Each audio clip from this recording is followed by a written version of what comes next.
Sign the papers or leave. My husband sneered, waving the settlement in the house I owned. He thought kicking me out would destroy me. I smiled, signed, and walked away.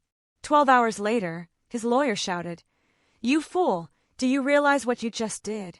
Can you even imagine being told to sign away your entire life's work, everything you'd ever built, or get out of the house you paid for?" I almost laughed in his face, but then I signed it. And 12 hours later, his own lawyer was screaming so loud, the whole street probably heard. What the hell did he think he'd just done? It was 7 a.m. The morning sun was barely filtering through the plantation shutters, casting these long, barred shadows across the carpet. I'd just come back from my run, still in my leggings, expecting coffee and a normal start to my workday. Instead, I walked into an ambush. Stuart was sitting in my chair, my custom leather executive chair that I bought with my own bonus 5 years ago, behind a mahogany desk that had been in my family for generations. He looked almost comical, trying to look authoritative in a room that just screamed me, my success, my legacy. But there was nothing funny about the document he was shoving across the polished wood. "You can't be serious, Stuart," I managed, my voice barely a whisper. I wasn't scared, not yet. I was just stunned by his sheer audacity. He smirked, leaning back, lacing his fingers behind his head. He was wearing the silk robe I bought him for Christmas, the one that cost more than my first car. "I am deadly serious, Meredith," he drawled. "Marriage is a partnership, 50-50ths. But since you've been so difficult lately about my business ventures, I think it's time we restructure." He pushed the papers closer. "This is a post-nuptial agreement. It grants me title to the house and a 50% controlling interest in your design firm. It's only fair, considering the emotional support I've provided you." Emotional support? I nearly snorted. This man forgot my birthday 3 years in a row and called my career a cute little hobby, and he was talking about support? "And if I don't sign?" I asked, walking slowly toward the desk. "Then I file for divorce," he said, his eyes gleaming with a predatory light. "And I will drag it out. I will freeze your assets. I will ruin your reputation in this town. My lawyer, Lionel, says I have a very strong case for spousal support. I've become accustomed to a certain lifestyle, you see. But if you sign this, we stay married. We work it out. I just need security." He wasn't asking for security. He was staging a robbery. He wanted the deed to the estate my grandmother left me. He wanted the company I built from the ground up while he played golf. I looked down at the papers. They were drafted hastily, probably by that bus bench lawyer he played poker with. Transfer of deed. Assignment of equity. The words swam before my eyes. He really thought he had me cornered. He thought I was the same woman who had nodded and smiled for 4 years just to keep the peace. He thought I was afraid of losing him. I looked at him, really looked at him. I saw the graying hair at his temples that I used to find distinguished, now just looking tired. I saw the softness around his jaw from too much scotch and too little work. And I saw the cruelty in his eyes. "So it's the house or the marriage?" I asked, picking up the heavy fountain pen from the desk. "It's about fairness, Meredith," he corrected, though his eyes darted to the pen in my hand with hungry anticipation. "Sign it, and we can go back to normal. Don't, and I'll make sure you lose everything anyway." I uncapped the pen. The gold nib glinted in the morning light. My heart should have been racing. I should have been screaming, throwing things, calling the police. But a strange, icy calm had settled over me. It was the calm of a surgeon before the first cut. "Okay, Stuart," I said softly. "You win." His eyes widened. He hadn't expected it to be this easy. He leaned forward, practically salivating. "Good girl. You're making the right choice."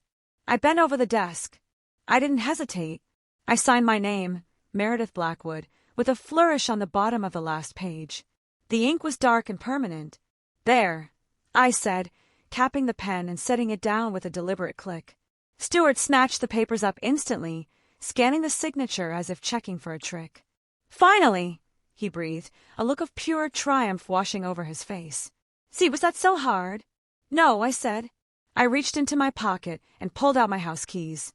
I dropped them onto the mahogany desk. They landed with a heavy thud. Then I reached for my left hand. I slid the platinum band off my finger, the ring I had bought myself because his card was maxed out at the time, and placed it next to the keys. "What are you doing?" Stewart asked, his brow furrowing. "You said sign or get out," I replied, my voice steady. "I signed. Now I'm getting out." "Wait, you don't have to leave right this second," he stammered, confused by my lack of tears. "We can have breakfast. Celebrate our new arrangement. Enjoy the house, Stewart," I said, turning on my heel. "It's everything you ever wanted." I walked out of the office, down the hallway lined with photos of my ancestors, and out the front door. I didn't pack a bag. I didn't look back. I just walked to my car, got in, and drove away. As I pulled out of the driveway, I checked the rearview mirror. Stewart was standing in the window, holding the papers against the glass, grinning like a man who had just won the lottery. He had no idea. He absolutely no idea that he had just signed his own death warrant. The door to the hotel suite clicked shut behind me, and the silence that followed was heavy, pressing against my eardrums. It wasn't the silence of peace. It was the silence of a life detonating in slow motion. I dropped my purse on the marble entryway table and walked into the living area. The suite at the Ritz-Carlton was impeccable. Beige tones, fresh orchids, a view of the city's skyline that usually made me feel powerful. Today it just felt cold. I sat on the edge of the velvet sofa and stared at my hands. They weren't shaking. Why weren't they shaking? I had just walked away from my home, my marriage, and technically, on paper, my entire fortune. I should be hysterical. I should be calling my mother, crying into the phone about how my husband had finally lost his mind. But the hysteria didn't come. Instead, a deep, hollow ache settled in my chest. It wasn't regret for the house or the money. I knew where those stood. It was a mourning for the time. For years. I had given that man 4 years of my life. I had folded his laundry, listened to his endless pitches for business ideas that made no sense, hosted his dreadful family for holidays, and excused his rudeness to waiters. I had shrunk myself to make him feel big. I walked over to the minibar and poured us sparkling water. My reflection in the mirror looked tired. My eyes were puffy, and there were lines around my mouth that hadn't been there when I met Stewart. "You did it, Meredith," I whispered to the empty room. "You finally pulled the trigger." My phone buzzed on the coffee table. It was a notification from the smart home system. Motion detected. Living room. I shouldn't have looked. I knew I shouldn't have. It was emotional masochism. But I picked up the phone and opened the app. The feed loaded in crisp high definition. There was Stewart. He wasn't alone. He was on the phone, pacing back and forth in front of the fireplace, a glass of my best scotch in his hand. He looked ecstatic. He was gesturing wildly, laughing. I tapped the listen button. "Yeah, she just walked out," Stewart's voice, tinny through the phone speaker. "Left the keys and everything. I told you, Lionel, she's weak. She couldn't handle the pressure. The house is mine. The business. Yeah. I'll be going into the office tomorrow to introduce myself to the staff as the new CEO. It's a gold mine, and she's been running it like a charity." He took a swig of the scotch. "No, she won't fight it. She's probably crying at her sister's place right now. She loves me too much to drag this through court. I've got her exactly where I want her." I turned off the screen. My hand gripped the phone so tight my knuckles turned white. She loves me too much. That was his calculation. That was his entire strategy. He banked everything on the assumption that I was a desperate, aging woman who would pay any price to keep a husband. He thought my dignity had a price tag, and he had just bought it for the cost of a threatening legal document. I walked to the window and looked down at the busy street below. Cars were rushing by, people going to work, lives moving forward. The world didn't stop because my marriage had imploded. A notification popped up on my email. It was from Paige, my executive assistant. Subject: "The package is ready, body. * Meredith, I've compiled the files you asked for. The forensic accountant finished the report at 4 a.m. You were right. It's worse than we thought. Do you want me to send it to Claudia now or wait?" *, I typed back a single word. Wait. I wasn't ready to drop the hammer just yet. Not until the ink was dry on Stewart's little victory lap. I sat back down and closed my eyes, letting the memories wash over me. Before the lawyers, before the betrayal, before the hatred, I needed to remember why. I needed to remember the woman I was before Stewart Wilson charmed his way into my life and tried to dismantle it brick by brick. I needed to go back to the beginning, To the night of the charity gala, where he spilled red wine on my dress and apologized with a smile that I thought was charming, but now realized was the grin of a wolf spotting a lamb who had strayed too far from the flock. It was 4 years ago, almost to the day. I was 48 then, and I had been single for a decade. My business, Meredith Blackwood Interiors, had just landed the contract for the new city library, and I felt on top of the world professionally. Personally, it was lonely. I wouldn't admit it to anyone, certainly not to my employees, who saw me as the Iron Lady of design, but going home to an empty 6-bedroom estate every night had started to wear on me. I was at the Children's Hospital Gala. It was a black tie affair, the kind where the champagne is mediocre, but the networking is essential. I was standing near the silent auction tables, debating whether to bid on a vintage trip to Napa, when a voice rumbled behind me. You know, looking at that painting makes me feel like I need glasses, and I have perfect vision. I turned around. He was tall, wearing a tuxedo that fit him perfectly. He had that silver fox look, salt and pepper hair, rugged jawline, and eyes that crinkled at the corners when he smiled. It's abstract expressionism, I said, smiling politely. It's supposed to challenge your perspective. It challenges my wallet, he laughed. I'm Stuart Wilson. I'm in investments. Investments is a vague word. I should have asked what kind right then. I should have asked for a business card, a LinkedIn profile, a tax return, but I didn't. I was charmed. Meredith Blackwood, I replied. The Meredith Blackwood, he raised an eyebrow. The one who turned the old grain silo into that incredible art gallery downtown. I'm a huge fan of your work. You have an eye for structure that is rare. He knew my work. He complimented my intelligence, not just my dress. That was the first hook. We spent the rest of the evening talking. He was attentive, funny, and seemingly wealthy. He talked about his time in Europe, his portfolio of startups, his passion for vintage cars. He made me feel interesting.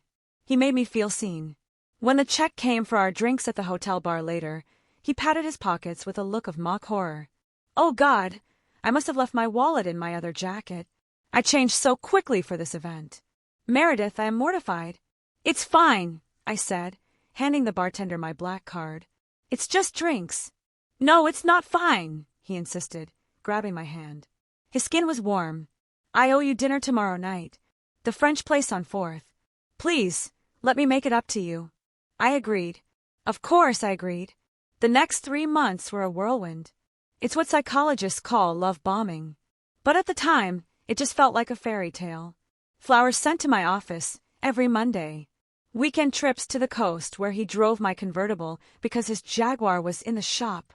Long texts at midnight telling me I was the most beautiful woman he'd ever met. He moved in by month 4. It made sense, he said. Why maintain 2 households when we were always together?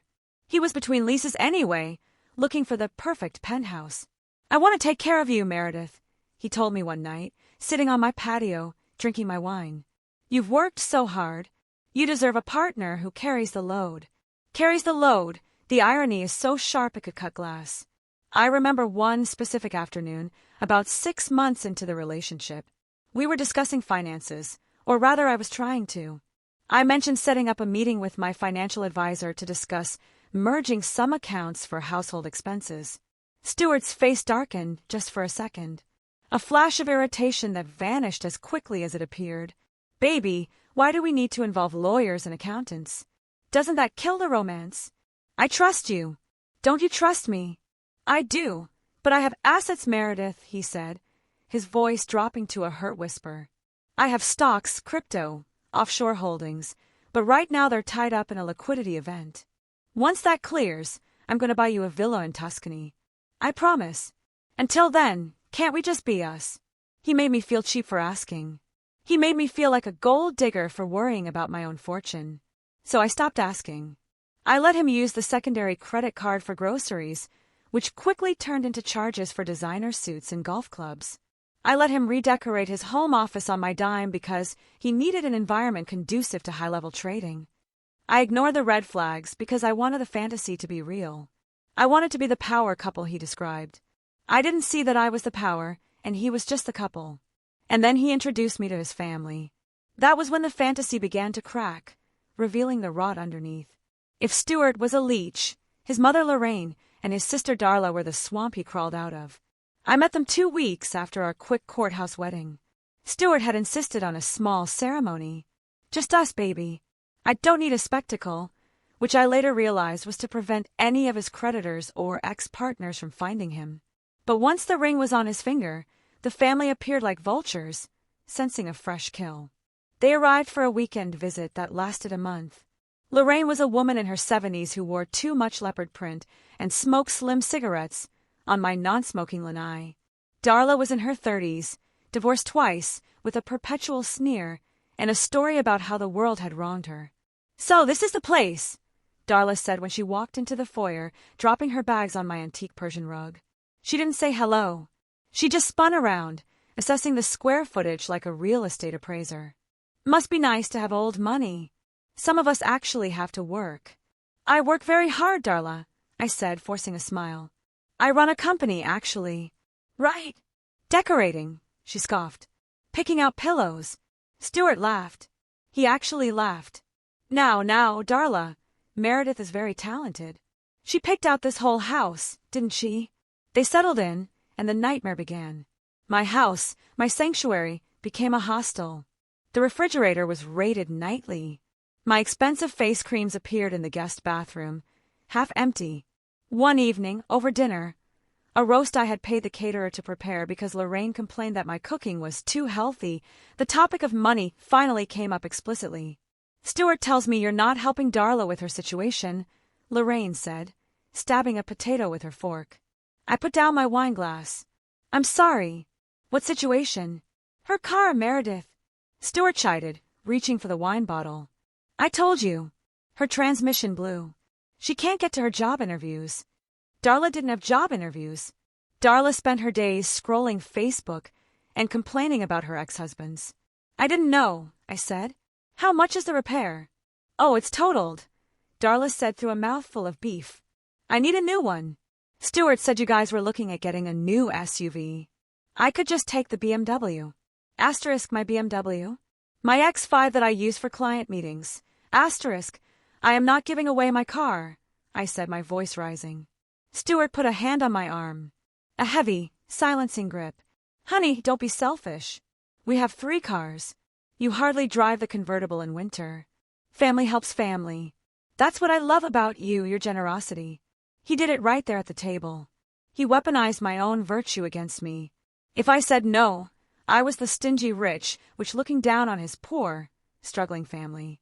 If I said yes, I was a doormat. "We can discuss it alone," I said stiffly. "Alone?" Lorraine cackled. "Did you hear that, Stu? She wants to charge her sister-in-law interest. Unbelievable. After all the emotional support we've given you." There was that phrase again, emotional support. It was their currency, but the account was always empty. The breaking point of that visit came a week later. I came home early from the office to find Lorraine and Darla in my master bedroom. They had my jewelry box open. Darla was holding up my grandmother's emerald brooch against her chest in the mirror. "What are you doing?" I demanded, standing in the doorway. Darla jumped, but Lorraine didn't even flinch. "Just looking, Meredith. Relax. You have so much stuff. You probably forgot you even had this. It would look lovely on Darla for her date tonight." "Get out," I said, shaking. "Get out of my room." When I told Stuart about it later, he sighed as if I were the unreasonable toddler. "They're just curious, babe. They've never seen nice things. You made them feel like thieves. Mom was crying in the guest room. They were going to take it, Stuart." "You don't know that," he snapped. "You're so paranoid about your precious things. People matter more than things, Meredith. Try to remember that." I ended up buying Darla a used Honda just to get them to leave. I told myself it was the price of peace. I wrote the check, and Stuart kissed me and told me I was the best wife in the world. But as I watched them drive away, I felt a knot in my stomach. I realized they didn't look at me and see a family member. They looked at me and saw a host organism. And Stuart, he wasn't protecting me from the parasites. He was the one holding the door open for them. The liquidity events Stuart kept talking about never happened. 6 months turned into a year, then 2. Every time I brought up his contribution to the household expenses, there was a new excuse. The market was down. The regulators were holding up the merger. His partners were dragging their feet. I wanted to believe him. God, I wanted to believe him. Admitting he was a liar meant admitting I was a fool. And my pride was a heavy thing to carry. But the truth has a nasty habit of surfacing, usually in the form of a paper trail. It happened on a Tuesday. I was working from home because I had a cold. Stewart had left early, claiming he had a high-stakes negotiation in the city with a group of angel investors. He was wearing his best suit, the charcoal Armani I had bought him for our anniversary. The mail arrived around noon. Usually, Stewart intercepted the mail. He was obsessive about it, rushing to the mailbox the moment the carrier arrived. He claimed he was waiting for sensitive contract documents, but today he wasn't there. I sorted through the pile. Junk mail, magazines, a bill for the pool maintenance, and then a thick envelope from American Express. It was addressed to Stewart, but it was the black card account, the one where I was the primary account holder and he was an authorized user. I rarely checked the physical statements because I had auto-pay set up on my business account.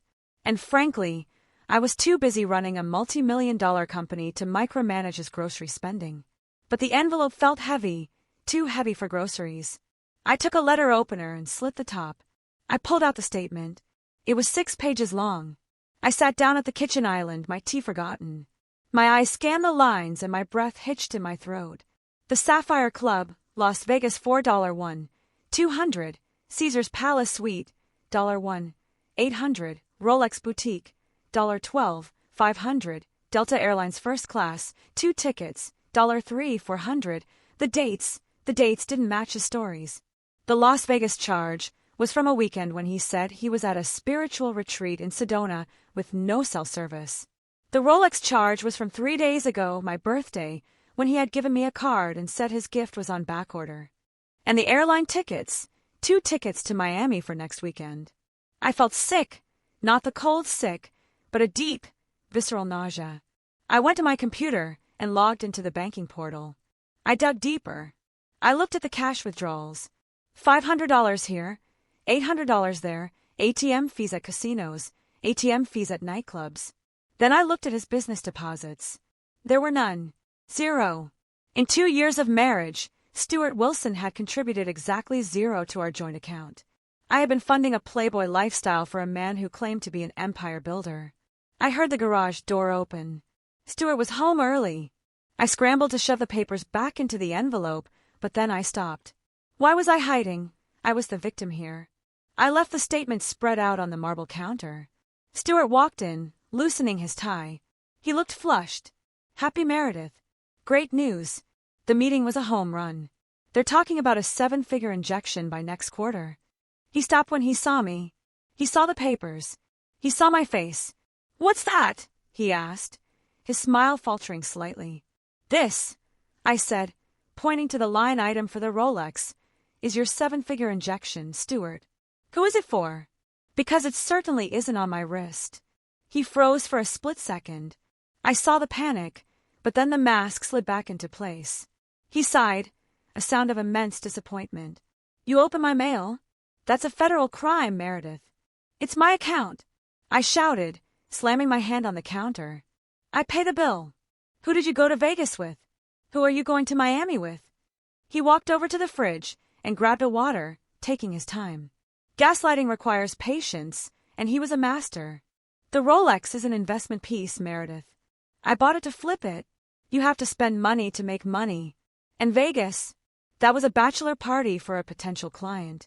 I didn't tell you because I knew you'd get jealous and irrational like you are right now. And the 2 tickets to Miami, I challenged, my voice shaking. My assistant, he said smoothly. I hired a virtual assistant to help with the logistics. She's meeting me there to handle the paperwork. You don't have a business. I screamed. You don't have clients. You have nothing, Stewart. You are nothing but a leech. His face went cold. He set the water down. Careful, Meredith. You sound like a shrew. Is this really how you talk to your husband, the man who loves you? I'm trying to build a future for us, and you're obsessing over pennies. $12,000 is not pennies. It is to people who think big, he sneered. Maybe that's your problem. You have a small mind. You're a decorator, not a visionary. He walked out of the kitchen, leaving me standing there with the evidence of his betrayal. He didn't apologize. He didn't beg. He made me feel like I was the crazy one for caring about theft. That night, he slept in the guest room. But I didn't sleep at all. I lay in bed staring at the ceiling, realizing that the man in the other room wasn't just lazy or unsuccessful. He was dangerous. He believed his own lies. And I needed to know who was sitting in the other seat on that flight to Miami. I didn't cancel the Miami trip. Instead, I hired a private investigator named Mr. Vance. He was expensive, discreet, and terrifyingly efficient. I gave him the flight details and told him I wanted pictures. 3 days later, while Stewart was supposedly closing deals in South Beach, Mr. Vance sent me a Dropbox link. I sat in my office, the door locked, and clicked the link. The photos were high resolution. There was Stewart, wearing the linen shirt I bought him, laughing at a poolside bar. And next to him, draped over him like a cheap accessory, was a girl. She couldn't have been more than 25, blonde, incredibly fit, wearing a bikini that looked more like dental floss than swimwear.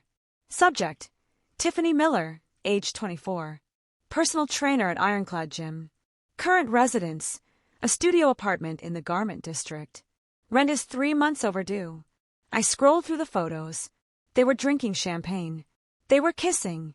In one photo, he was applying sunscreen to her back with a familiarity that made my stomach turn. But the real knife in the heart was the video file. Mr. Vance had managed to get close enough to their table at dinner to record audio. The restaurant was noisy, but the voices were clear enough. I put on my headphones. "She's so annoying, baby," Stewart's voice. "She watches every penny now. I had to fight just to get the limit raised on the card for this trip. When are you going to leave her?" Tiffany's voice was high, nasal and whining. "You said by summer. I'm tired of living in that dump. I want to live in the big house with the pool." "I can't just leave, Tiff," Stewart explained, sounding like he was explaining quantum physics to a toddler. "If I leave now, I get nothing. We signed a prenup, remember? I get 0. I paused the video. A prenup. We did have a prenup. It was the one smart thing I had done, insisted upon by my father before he passed. It protected my premarital assets. Stewart had signed it begrudgingly 4 years ago. I pressed play. "So what do we do?" Tiffany asked. "We break her," Stewart said. His voice dropped, becoming sinister. "I'm working on it. I'm making her life miserable. My lawyer says if I can prove she's mentally unstable or if I can coerce her into signing a postnup that voids the original agreement, we're golden. I just need to push her, make her feel like the marriage failing is her fault. She's desperate to be loved. If I threaten to leave, she'll pay anything to make me stay. And then we get the house. Then we get the house. We get the company. We get everything. And we kick the old hag out to the curb."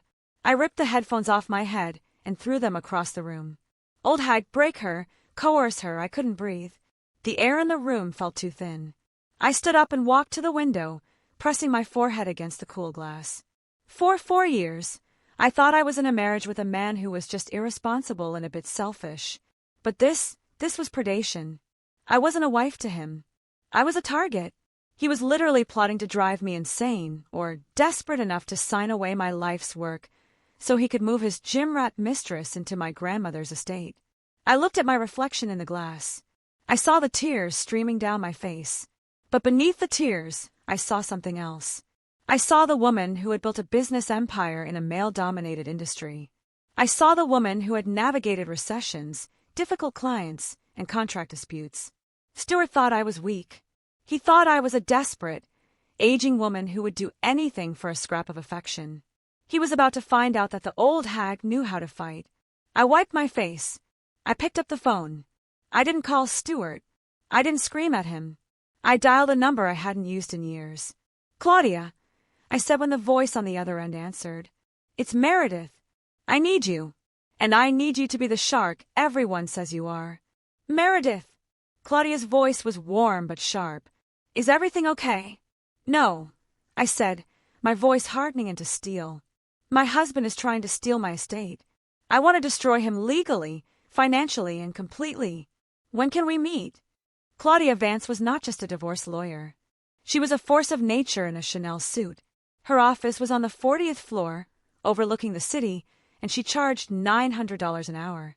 She was worth every penny. I sat opposite her, the investigator's report and the transcription of the audio recording spread out on her glass desk.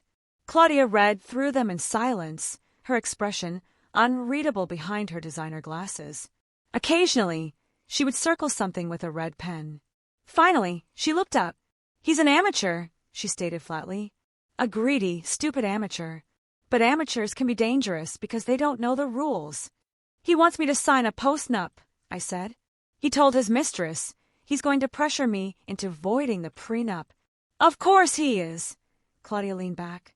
"Because under the current prenup, he walks away with nothing but his clothes and whatever is in his personal account, which according to this forensic report is zero.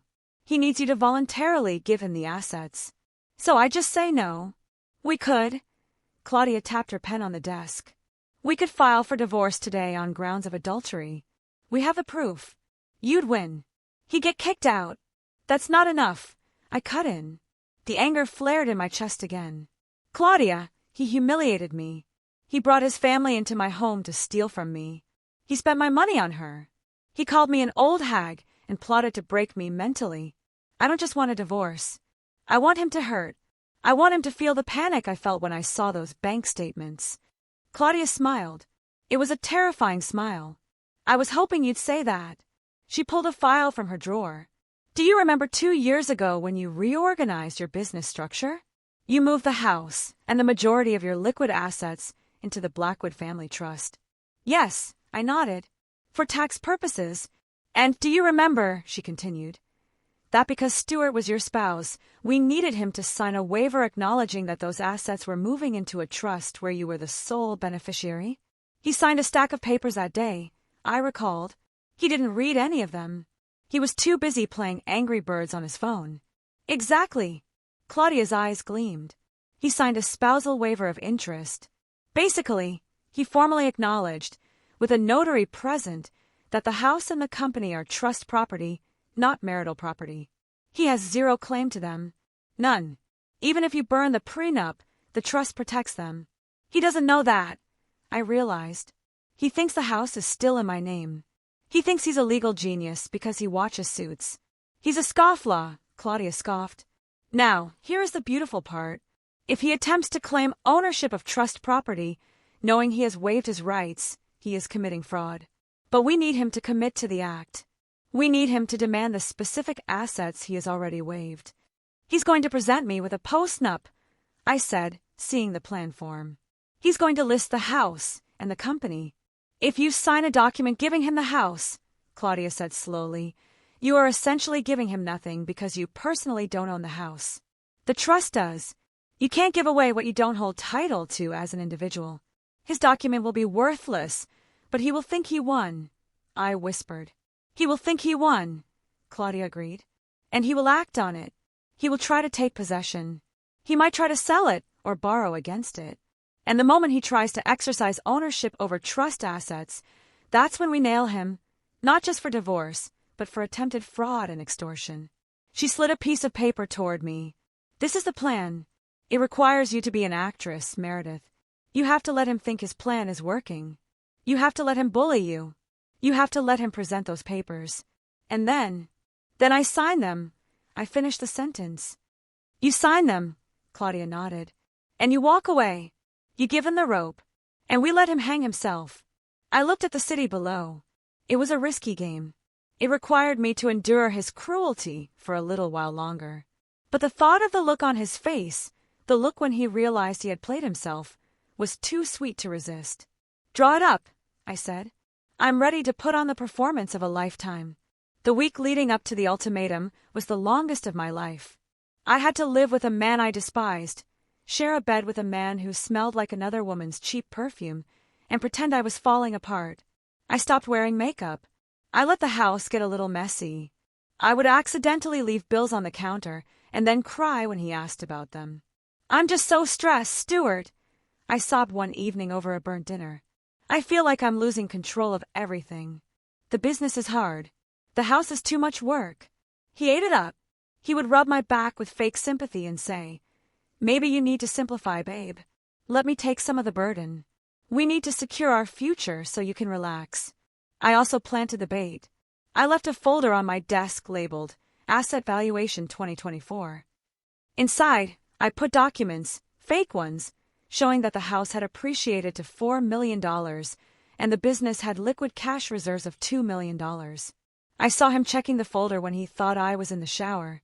I watched through the crack in the door as his eyes widened, scanning the numbers. He pulled out his phone and took pictures of the documents. He was sending them to Lionel. Lionel says we need to move fast. I heard him whisper on the phone in the garage later that night. She's cracking. She's talking about selling the business and moving to an ashram or something. We can't let her sell. I need that equity. Greed, I thought. Greed makes you stupid, Stuart. Finally, the night before the ultimatum, he came home with the briefcase, the brown leather one he bought to look important. He set it down by the door like a weapon. We need to talk in the morning, Meredith, he said, his voice grave. I've been doing a lot of thinking about us, about how to fix this. Okay, I said, making my voice tremble. Whatever you say, Stuart. That brings us back to the moment in the office. The moment I signed the papers. The moment I walked out of that house, leaving my keys and ring. I didn't drive aimlessly. I drove straight to Claudia's office. He took the bait, I told her as I walked in. Did he sign? She asked. He made me sign. And then he countersigned. He has the documents. Perfect. Claudia picked up her phone. I'm initiating the eviction protocol, and I'm sending a courier to the bank to freeze the joint accounts. Not that there's much in them, but it's the principle. What about the house? I asked. He's there now. He thinks it's his. Technically, Claudia smiled, he is trespassing. But let's give him his night of glory. Let him host his little victory party. The higher he climbs, the harder the fall. I checked my phone again. The notifications from the smart home were rolling in. Front door unlocked. Thermostat set to 68. Music system activated. And then a new notification. Access code created. Guest Tiffany. He hadn't even waited an hour. He had moved her in. He brought her to the house. I told Claudia, my voice cold. Good, Claudia said. That just adds to the narrative of emotional distress for the judge. Keep the footage. I sat in the chair in Claudia's office, watching the live feed on my phone. I saw Tiffany walking around my living room, touching my sculptures, putting her feet on my white sofa. I saw Stuart pouring wine, my vintage Bordeaux, into 2 glasses. They toasted, they laughed, they kissed in the home I had built. It took every ounce of restraint not to drive back there and burn the place down. But I waited. I waited because I knew that tomorrow morning the sheriff was coming. I knew that tomorrow morning the reality of the trust would hit them like a freight train. Go to the hotel, Meredith, Claudia said gently. Get some sleep. Turn off the phone. Tomorrow is going to be a very busy day. I can't turn it off, I said, watching Stuart carry Tiffany up the stairs toward my master bedroom. I need to see it. I need to remember this anger, because when he calls me tomorrow begging, I need to remember exactly why I am destroying him. I closed the phone. The trap was sprung. The rat was inside. Now all I had to do was wait for the snap. The screen on my phone was small, but the betrayal was broadcast in 4K resolution. I sat in the darkness of my hotel suite, the glow of the screen illuminating my face, watching the nightmare unfold in real time. It was 8 p.m., barely 12 hours since I had walked out of my front door. Stuart hadn't wasted a single second. My living room, usually a sanctuary of quiet elegance, was packed. And I don't mean a few friends having a glass of wine. I mean it looked like a fraternity house mixer. There were at least 20 people there, most of them strangers to me, probably friends of Tiffany's or Stuart's drinking buddies from the golf club. The music was loud. I could see the bass vibrating the leaves of my ficus tree in the corner. But it was the sight of Stuart that made my blood run cold. He was standing on my coffee table. On the table I had imported from Italy, a piece of travertine stone that was older than this country. He was wearing his suit pants and a button-down shirt that was unbuttoned halfway down his chest, holding a bottle of wine high in the air. I zoomed in on the bottle. It was a Chateau Margaux 1982, a bottle my father had given me on my 40th birthday. He had told me to save it for a moment of supreme happiness. It was worth about $2,000. Stuart was pouring it into red plastic solo cups. To the new chapter, Stewart bellowed, his voice distorted by the microphone on the security camera, but still painfully audible. To taking what is yours. To being the king of the castle. The crowd cheered. Tiffany was right there next to him, laughing. She was wearing my silk kimono, the one I bought in Kyoto, over her clothes like a party favor. She looked drunk, stumbling slightly as she grabbed a cup of the precious wine and chugged it like it was cheap beer. He's destroying it, I whispered to the empty hotel room. He's literally consuming my life. Then Stewart pulled out his phone. I watched on the security feed as he held it up, but then my own phone buzzed with a notification. Stewart Wilson is live on Facebook. I switched apps. There he was, live streaming to the world. What's up, everyone? Stewart shouted into the camera, his face flushed and sweaty. Just wanted to give you a tour of the new HQ for Wilson Global Enterprises. Yeah, we finally got rid of the dead weight. Sometimes you have to cut the anchors to let the ship sail, right? He panned the camera around the room, showing off my art, my furniture, my view. Look at this place, he boasted.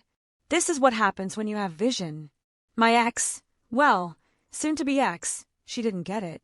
She wanted to play it safe. But me? I'm a risk-taker. And look where it got me. He pulled Tiffany into the frame. She giggled and kissed his cheek. Say hi to the future, baby. Hi, she squealed.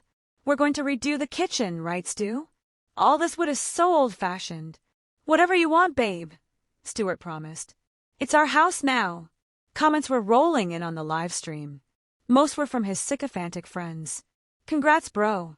Finally getting what you deserve. Leveling up. But I also saw comments from our mutual acquaintances, from the wives of his golf buddies, from neighbors. Wait, isn't that Meredith's house? Did Meredith move out? This is awkward.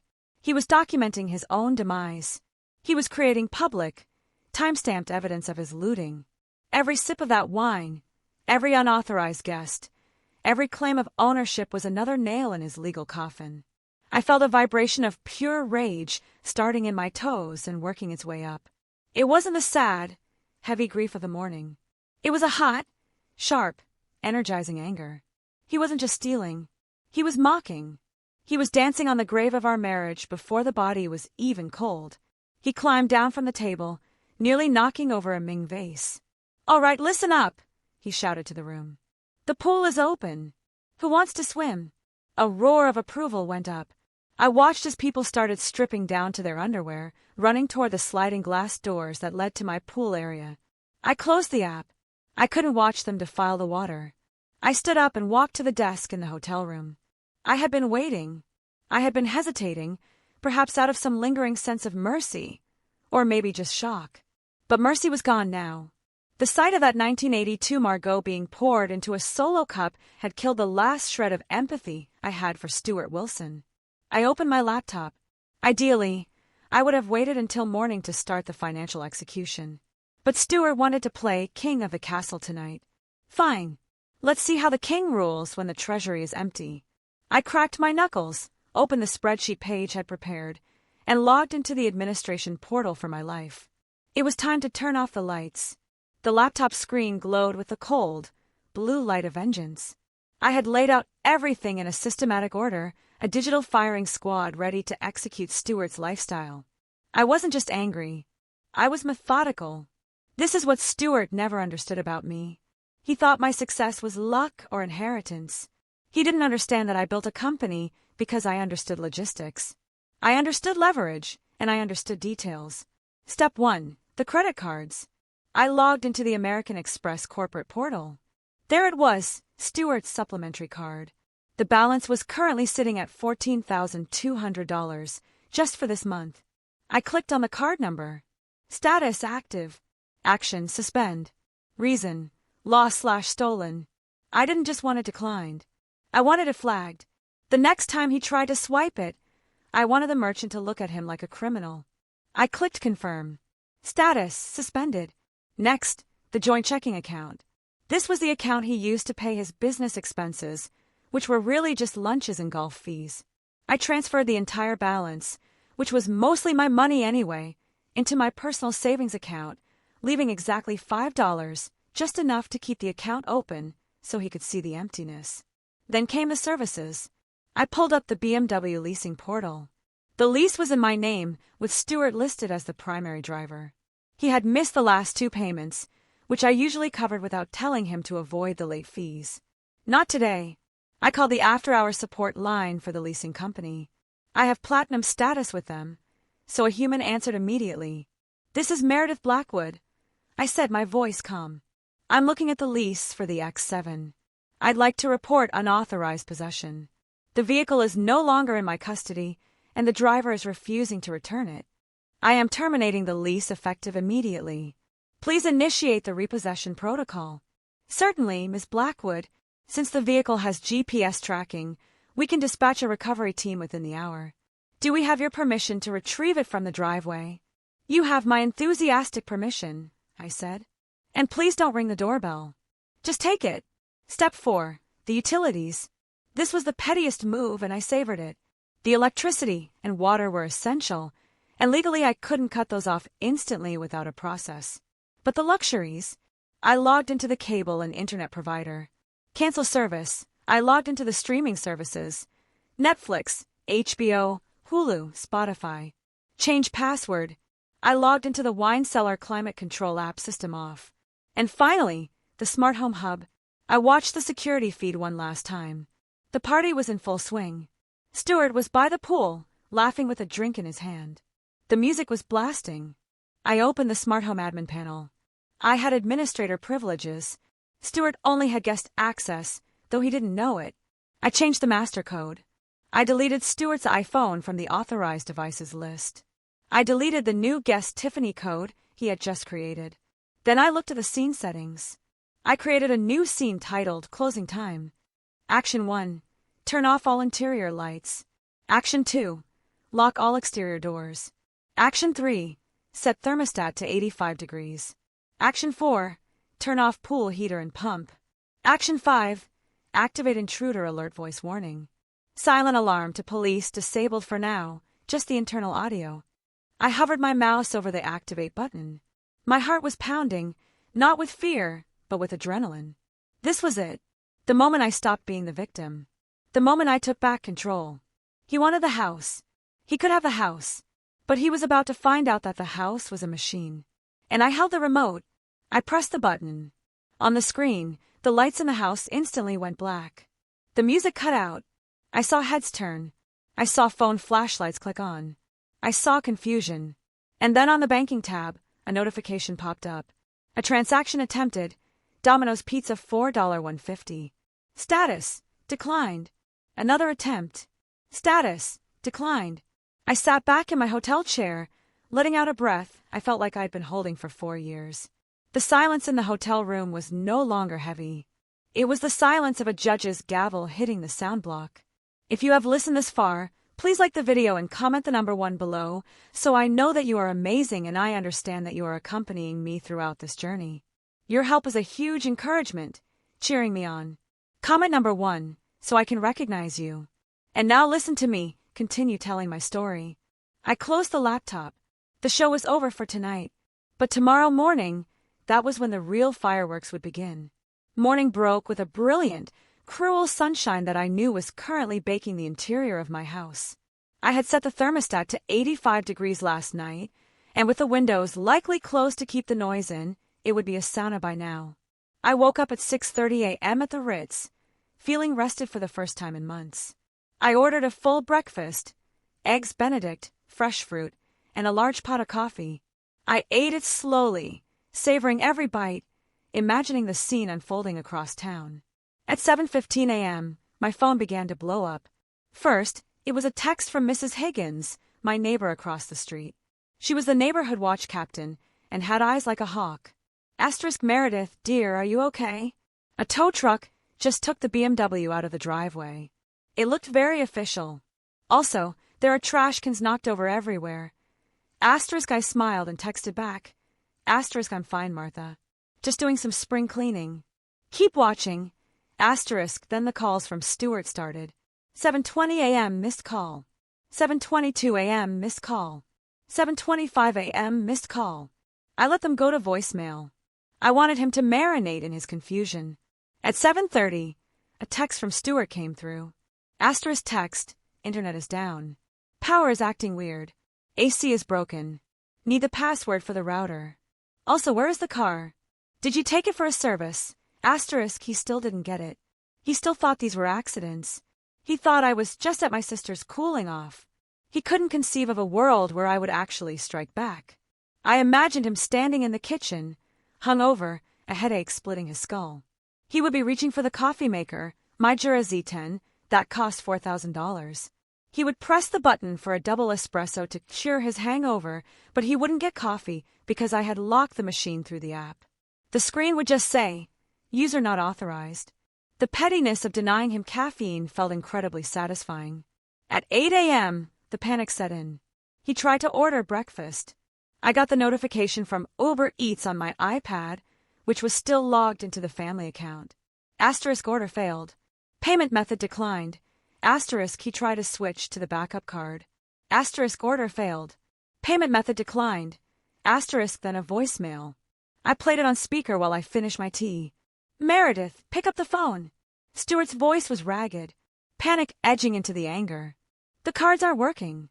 The car is gone. And Tiffany needs to get to work, and she can't call an Uber. What did you do? This isn't funny. You can't just cut me off. I have rights. I'm your husband." "Not for long," I whispered. I decided to answer the next text just to twist the knife. Asterisk, Stuart, call me now. This is financial abuse. Asterisk, Meredith, I'm sorry. Who is this? I don't have a husband. I texted back. I signed the papers, remember? I'm just a stranger, and strangers don't pay for your lifestyle. I could feel his rage through the network. At 8:30 a.m., the doorbell camera alerted me. It wasn't the police. It wasn't a repairman. It was a courier service. Stuart opened the door. He looked terrible. He was wearing wrinkled boxers and a t-shirt. His hair was a mess. Behind him, the living room was a disaster zone. Red cups everywhere, stains on the rug. Tiffany sleeping on the couch, wrapped in a sheet. The courier handed him a large envelope. "Sir, for Stuart Wilson?" "Yeah, that's me," Stuart grunted, snatching the envelope. He probably thought it was the finalized divorce papers from his lawyer, or maybe a check he was expecting. He tore it open right there on the porch. I zoomed in. It wasn't a check. It was the formal notice from the Blackwood Family Trust, and clipped to the front was a letter from Claudia Vance, printed on heavy, terrifyingly official letterhead. Stuart read the first line. I saw his shoulders stiffen. He read the second line. His mouth dropped open. He looked up at the camera. He knew I was watching. He looked right into the lens, his face pale, his eyes wide with a dawning horror. He didn't scream. He didn't rage. He just looked small. He turned around and ran back into the house, tripping over the threshold, shouting for Tiffany to wake up. The realization had landed. The hangover was about to get a lot worse. Because in about 10 minutes, his phone was going to ring, and it was going to be the one person he thought was on his side. The call came at 8:45 a.m. I wasn't privy to it directly, but Claudia recounted it to me later with gleeful precision. However, I got the gist of it because Stuart, in his panic, put it on speakerphone while pacing in the living room right under my high-fidelity security microphone. His lawyer, Lionel, was on the other end. Lionel, the man who advertised on daytime TV between soap operas. "Lionel, you have to fix this." Stuart was shouting, pacing around the red Solo cups. "She cut everything. The car is gone. And I just got this letter from her lawyer saying I'm trespassing. Trespassing in my own house." There was a pause. Then Lionel's voice erupted from the phone, so loud it distorted the speaker. "You idiot! You absolute colossal moron." Stuart stopped pacing. "What? Why are you yelling at me? You said we had her cornered. I just got the discovery file from her lawyer. Do you have any idea what you just let her do?" Lionel screamed. "Do you know what you signed yesterday?" "I signed the postnup, the one you wrote."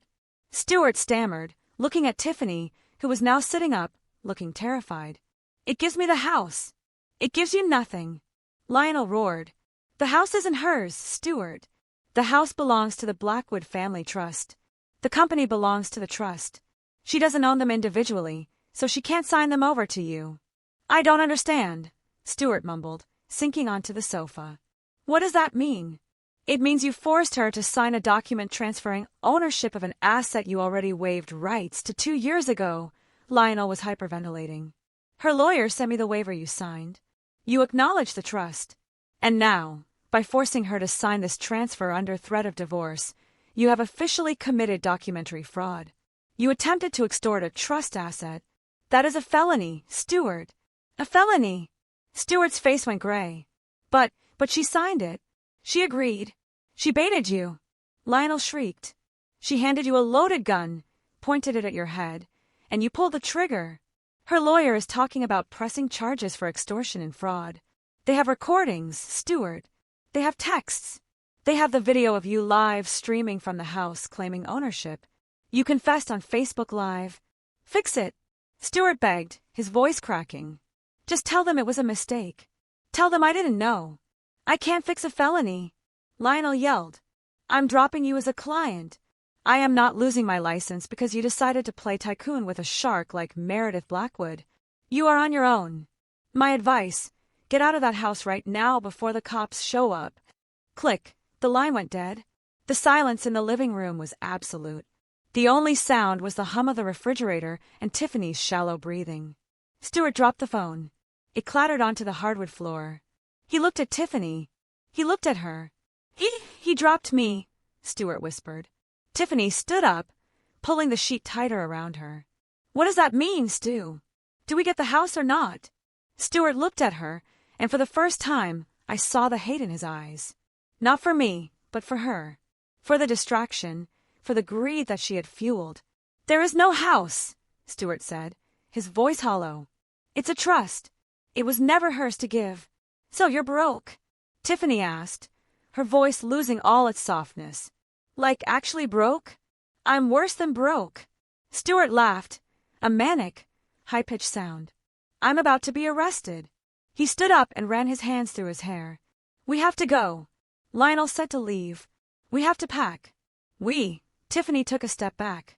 I'm not going anywhere with you if the cops are coming. I have a career, Stewart. I'm an influencer. You're a part-time trainer who hasn't paid rent in 3 months. Stewart snapped. Pack your bags. We're going to my mom's. I am not going to your mother's trailer. Tiffany shrieked. I sat back in my hotel chair, sipping my tea. It was unraveling faster than I had anticipated. The rats were turning on each other. Then my phone buzzed again. It was a notification from the front gate security system. Visitor, Lorraine Wilson. Visitor, Darla Wilson. The flying monkeys had arrived. They must have seen the Facebook live stream or heard the panic in Stewart's earlier calls. They were coming to claim their share of the victory. I watched the feed as Darla's beat-up Honda, the one I paid for, rolled up the driveway. This, I said to myself, is going to be entertaining. Lorraine and Darla burst into the house like they were raiding a buffet. Lorraine was wearing a floral muumuu, and Darla was already holding a cigarette, ash falling onto my foyer floor. Where is the champagne? Lorraine boomed, spreading her arms wide. My son, the homeowner. We saw the video, Stu. Finally, you put that stuck-up woman in her place. Stewart was standing in the middle of the living room, frantically throwing clothes into a garbage bag. He looked up, wide-eyed. Shut up, Mom, he hissed. Lorraine froze. Excuse me? Is that how you talk to the woman who birthed you? There is no house. Stewart screamed, throwing a pair of shoes into the bag. It's over. She tricked me. The cops are coming. Darla dropped her cigarette. What do you mean she tricked you? You said she signed the papers. The papers are worthless. Stewart yelled. It's all a trust. I'm broke, Mom. I have nothing. The car is gone. The accounts are frozen. And I'm facing jail time for fraud.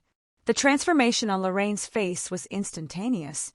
The pride vanished, replaced by a cold, calculating sneer. You mean you didn't get the money? She asked slowly. No. And you don't get the company?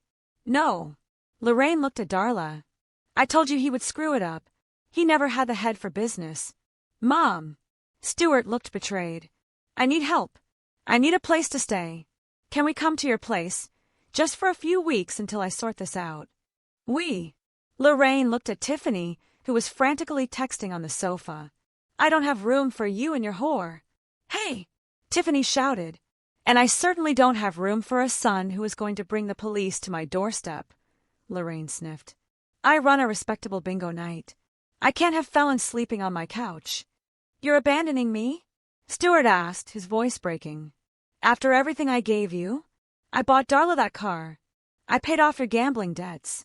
With Meredith's money, Darla pointed out unhelpfully. Technically, you didn't give us anything. She did. So call her. Stewart begged. Call Meredith. She likes you guys. Maybe she'll listen to you.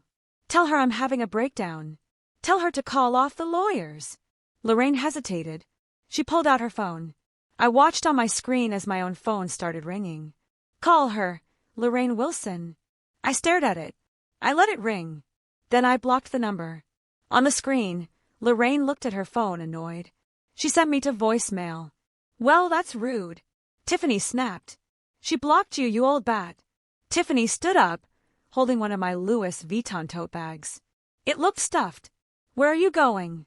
Stewart asked, reaching for her. I'm leaving, Tiffany said. My Uber is here. What's in the bag, Tiff? Darla asked, her eyes narrowing. Just my stuff, Tiffany said quickly, clutching the bag tighter. That's Meredith's bag, Stewart said, realizing. And it looks heavy. What did you take? It's my compensation, Tiffany yelled, for wasting 6 months of my life with a loser. She tried to bolt for the door. Stewart grabbed her arm. Darla grabbed the bag. The three of them wrestled in the hallway, screaming obscenities at each other. The bag ripped open. My jewelry spilled out. My grandmother's pearls. My diamond tennis bracelet. Several expensive watches. You thief! Lorraine shrieked. Those are valuable. Let go of me, Tiffany screamed, scratching Stewart's face. Suddenly, the front door burst open. It wasn't the police yet. It was Mrs. Higgins, my neighbor. She was holding her phone up, recording the whole thing. I've called the sheriff, Mrs. Higgins announced gleefully. And I have you all on video stealing Mrs. Blackwood's property. The police are 2 minutes away. The room froze. Tiffany looked at the spilled jewelry. Stewart looked at Mrs. Higgins. Lorraine looked at the exit. Run! Tiffany screamed. She abandoned the jewelry, shoved past Stewart, and sprinted out the door toward the waiting Uber. Lorraine and Darla didn't wait for Stewart. They turned and ran to their car. Mom, wait! Stewart yelled, running after them. I watched as the Honda peeled out of the driveway, leaving Stewart standing alone on the lawn, barefoot, holding a garbage bag of clothes while Mrs. Higgins filmed him with a look of pure judgment. He was alone, completely, utterly alone. And then I saw the flashing lights of the sheriff's cruiser turning the corner. I timed my arrival perfectly. I wanted to be there when the official seal was placed on the door, but I didn't want to be part of the brawl. I pulled my rental car up to the curb just as Deputy Miller was stepping out of his cruiser. Claudia pulled up behind me in her black Porsche. She looked impeccable, holding a leather folder. We walked up the driveway together. Stewart was sitting on the front steps, his head in his hands. He looked up when he heard our heels clicking on the pavement. His eyes were red, his face scratched from the scuffle with Tiffany. When he saw me, he stood up, a flicker of hope crossing his desperate face. Meredith, he choked out. Thank God. You have to stop this. They're treating me like a criminal. Tell them it's a misunderstanding. Tell them we're married. I stopped 10 feet away from him. I adjusted my sunglasses. I didn't look angry. I looked bored. We are married, Stewart, I said calmly. For now. But you are also trespassing on trust property, and Deputy Miller is here to escort you off the premises. Trespassing. Stewart laughed a hysterical, broken sound. I live here. My clothes are in the closet. We had dinner here last night. Correction. Claudia stepped forward, her voice sharp as a razor.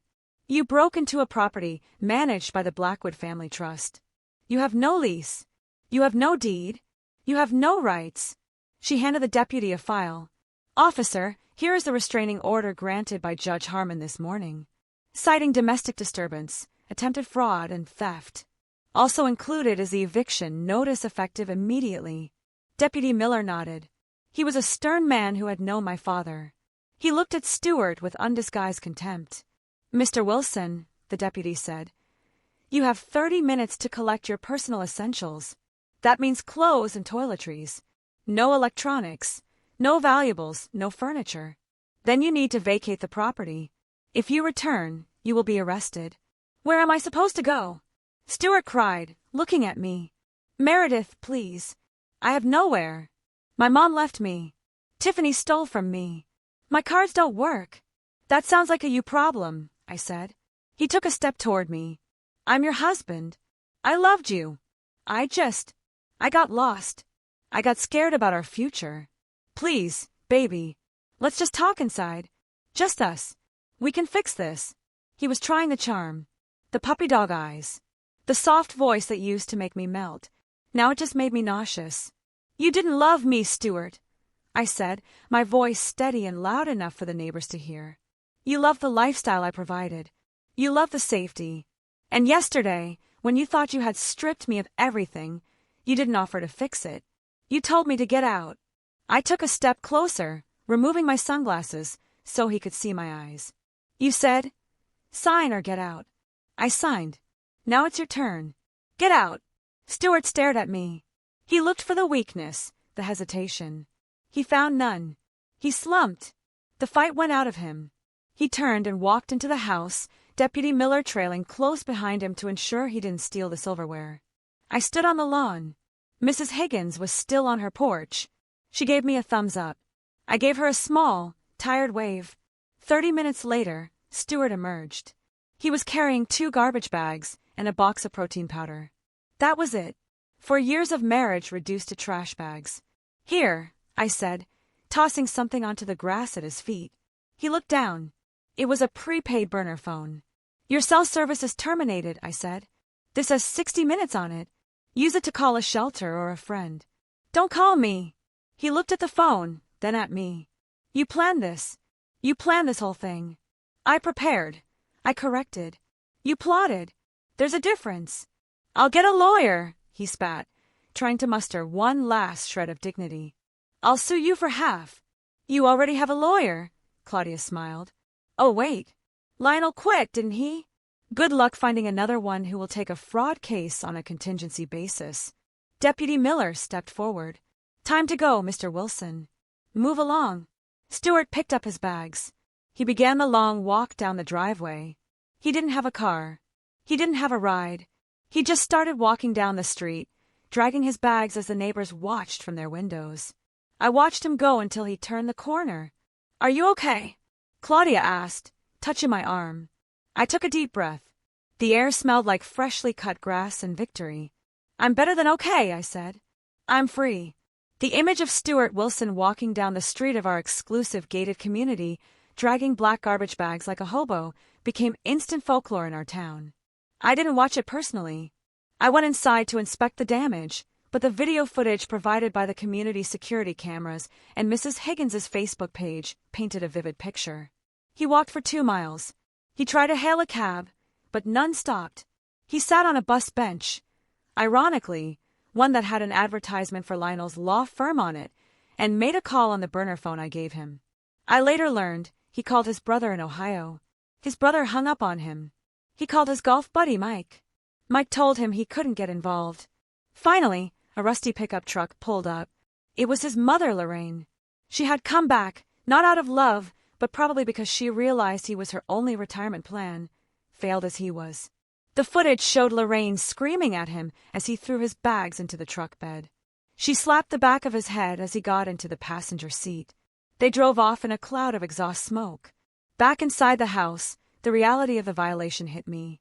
The living room smelled of stale beer and cheap perfume. There were cigarette burns on my Persian rug. The Chateau Margaux was a sticky purple stain on the travertin. But it was the bedroom that hurt the most. I walked into the master suite. The bed was unmade. My pillows were thrown on the floor. Tiffany's makeup wipes were scattered on my vanity. It felt violated, dirty. I stood there looking at the bed where I had slept for 4 years. The bed where I had tried so hard to be a good wife. Claudia walked in behind me. We can get a cleaning crew in here within the hour. Biohazard level if you want. Yes, I said, but first I walked over to the bed. I stripped the sheets off. I pulled the duvet cover off. I grabbed the pillows. I'm burning these, I said. Meredith, Those are Egyptian cotton, Claudia warned. I don't care if they are spun from gold, I said, bunching them up in my arms. They touched him. They touched her. They have to go. I carried the bundle out to the fire pit in the backyard. I piled the expensive linens into the stone circle. I doused them with lighter fluid from the garage. I lit a match. The flames caught instantly. I watched the fabric curl and blacken. I watched the smoke rise into the afternoon sky. It was a primal ritual. With every thread that burned, I felt a little lighter. I wasn't just burning sheets. I was burning the lies, the gaslighting, the feeling of not being enough. Goodbye, Stuart, I whispered. My phone rang. It was Paige. Meredith, she said, her voice professional but excited. I just got off the phone with the bank. They finished the audit of the unauthorized transfers Stuart made over the last 2 years. It totals $342,000. File the claim, I said, watching the fire. And Paige continued. The police just called. They found Tiffany. She tried to pawn your tennis bracelet at a shop downtown. She's in custody. Good, I said. Press charges, maximum penalty. And Stuart, what about him? He's been blowing up the office line. He says he wants to negotiate a settlement. I laughed. It was a genuine, full-throated laugh. Tell him the only settlement he's getting is the one he signed yesterday. The one where he waived everything. I hung up. The fire was dying down to embers. I turned back to the house. My house. It was dirty. It was messy. And it carried the ghosts of a bad marriage. But the structure was sound. The foundation was strong, just like me. The next 3 days were a flurry of activity. But it was the good kind of busy. It was the busy of reclamation. I hired a professional cleaning service, not my usual maids, but a heavy-duty industrial crew. I told them to scrub everything. Walls, floors, ceilings. I wanted every skin cell of Stuart Wilson eradicated from the property. While they worked, I went into the storage room. When Stuart moved in, he had insisted on modernizing the house. He called my style cluttered and sentimental. He made me pack away my father's book collection, my grandmother's antique tea sets, and the framed photos of my college graduation. He replaced them with cold, abstract art and empty surfaces. Minimalism is the mindset of success, he had preached. Now I dragged the boxes out. I unpacked my father's leather-bound copies of Hemingway and Steinbeck. I touched the worn covers, smelling the old paper. I placed them back on the shelves in the library, filling the empty spaces Stuart had left. I unpacked the photos. There was me, 22 years old, smiling in my cap and gown, arm around my dad. I looked happy. I looked ambitious. I missed you, I told the girl in the photo. I realized how much of myself I had packed away to make room for Stuart's ego. I had made myself smaller, quieter, blander, just so he wouldn't feel threatened by my success. Never again. On the 3rd day, I walked into the garage. Stuart's home gym was there. He had bought thousands of dollars of equipment, a Peloton, weights, a bench press that he barely used. I called a local charity that worked with at-risk youth. Take it all, I told them. Whatever you can't use, sell. Seeing the gym empty out was incredibly satisfying. In its place, I parked my new car, a Porsche Cayenne. I had traded in the BMW. I didn't want the car he had driven. I wanted something new, something that was just mine. That evening, I sat in my newly reclaimed living room. The air smelled of lemon and sage. The shelves were filled with my books. The terrible abstract art was gone, replaced by the landscapes I loved. I poured a glass of wine. Not the Chateau Margaux, he had destroyed that, but a crisp Sauvignon Blanc. I opened my journal. I hadn't written in it for years, because Stuart used to read it if I left it out. Day 1 of freedom, I wrote. *I am 52 years old. I am single. I am wealthy, and I am awake. My phone buzzed. It was an email from Claudia. Subject: Update on Wilson versus Wilson. Meredith, just a heads up. Lionel has officially withdrawn as Stuart's counsel. Stuart is now being represented by a public defender for the fraud charges. Also, he has filed for bankruptcy. It seems the empire was mostly debt. I closed the email. I felt a twinge of pity, but it was distant, like watching a character in a movie make bad choices. He had had every opportunity.